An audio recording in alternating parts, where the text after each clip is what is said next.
Assalamualaikum warahmatullahi wabarakatuh, anak-anakku sekalian kelas 9. Pada pagi hari ini materi kita IPS yaitu bab 3 melanjutkan materi kemarin yaitu tentang perdagangan internasional.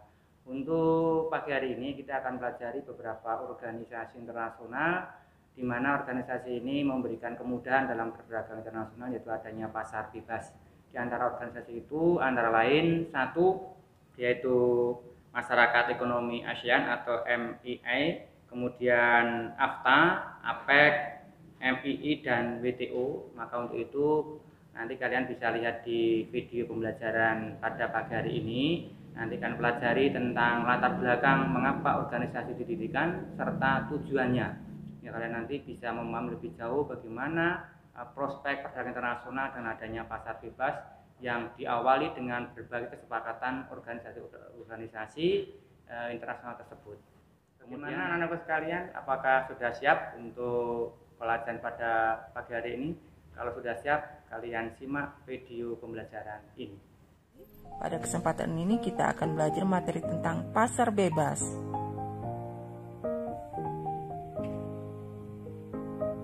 Pasar bebas atau juga dikenal sebagai perdagangan bebas adalah kebijakan di mana pemerintah tidak melakukan diskriminasi terhadap impor atau ekspor.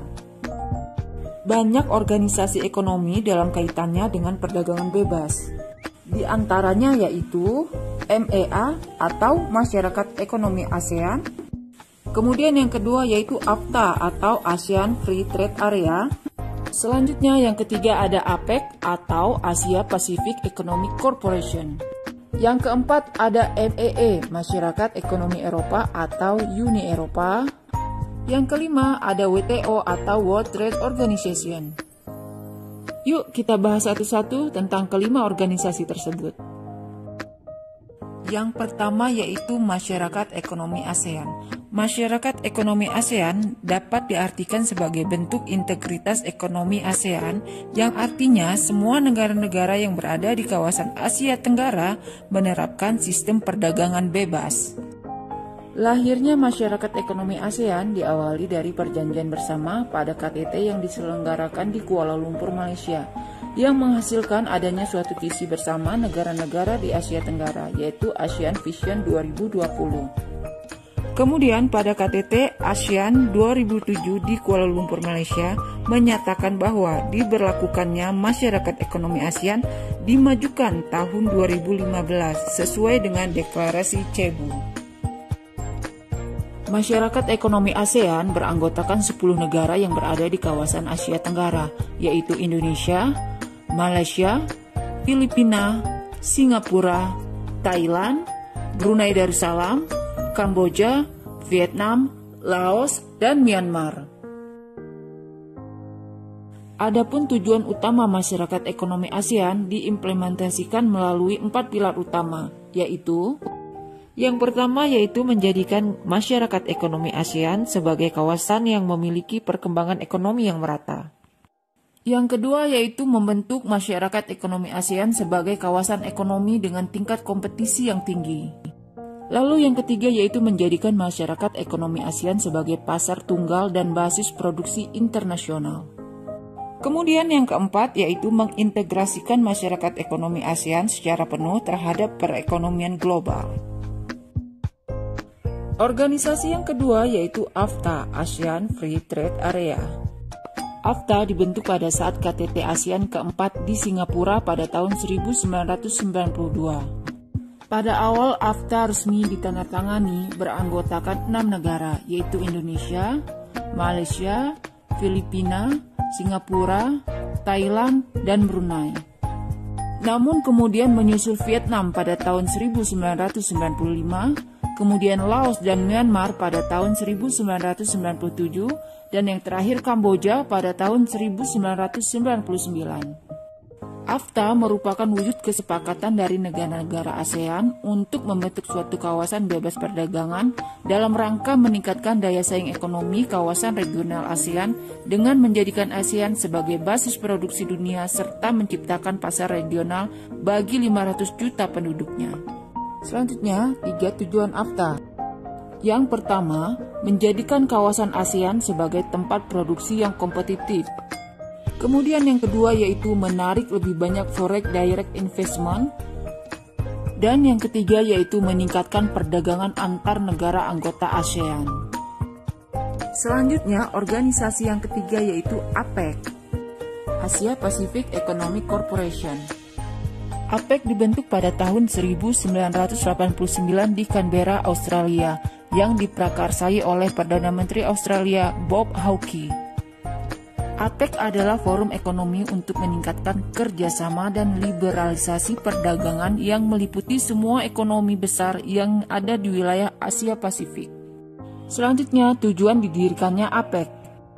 Yang pertama yaitu meningkatkan kesejahteraan dan pertumbuhan ekonomi di kawasan Asia Pasifik. Yang kedua yaitu memperjuangkan kepentingan ekonomi di kawasan Asia Pasifik. Berikutnya yaitu tempat usaha negara maju untuk membantu negara berkembang. Yang keempat yaitu meningkatkan perdagangan dan investasi antar anggota. Tujuan selanjutnya yaitu menjalankan kebijakan ekonomi secara sehat dengan tingkat inflasi rendah. Yang terakhir yaitu mengurangi dan mengatasi sengketa ekonomi perdagangan. Keanggotaan APEC terdiri dari 21 negara. Yang pertama yaitu Australia, kemudian Brunei, yang ketiga Kanada, kemudian Chili, Tiongkok, Republik Tiongkok, Hong Kong, Indonesia, Jepang, Korea Selatan, Malaysia, Meksiko, Selandia Baru, Papua Nugini, Peru, Filipina, Rusia, Singapura, Thailand, Amerika Serikat, dan Vietnam. Baik, itu tadi organisasi APEC. Yang selanjutnya kita akan bahas tentang Masyarakat Ekonomi Eropa atau Uni Eropa. Uni Eropa adalah organisasi kawasan yang bertujuan menyatukan ekonomi negara-negara anggotanya. Uni Eropa dibentuk melalui Perjanjian Roma tahun 1957. Kemudian hingga tahun 2009 resmi menjadi Uni Eropa. Uni Eropa atau Masyarakat Ekonomi Eropa beranggotakan 27 negara yang berada di kawasan Eropa. Selanjutnya, tujuan utama dari Uni Eropa adalah yang pertama, integrasi Eropa dengan cara menjalin kerjasama ekonomi, memperbaiki taraf hidup, dan memperluas lapangan kerja. Tujuan yang kedua yaitu memajukan perdagangan dan menjamin adanya persaingan bebas serta keseimbangan perdagangan antar negara anggota.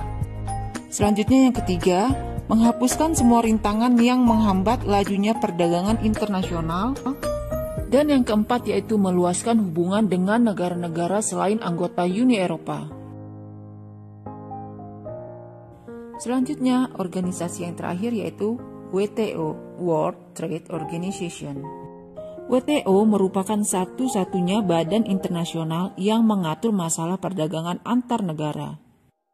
WTO terbentuk pada tanggal 1 Januari 1995 setelah dilakukan perundingan putaran Uruguay. Persetujuan dalam perundingan itu meliputi barang, jasa, kepemilikan intelektual, dan penyelesaian sengketa.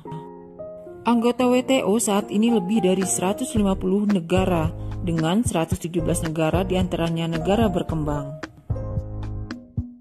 Adapun tujuan WTO yaitu meningkatkan taraf hidup, meningkatkan lapangan kerja penuh, menambah pendapatan real dan permintaan, serta memperbesar produksi dan perdagangan barang dan jasa. Kemudian nanti setelah kalian pelajari di video tersebut, kalian buat rangkuman, kemudian dikumpulkan di Google Classroom atau di WA Pak Amin Bambang.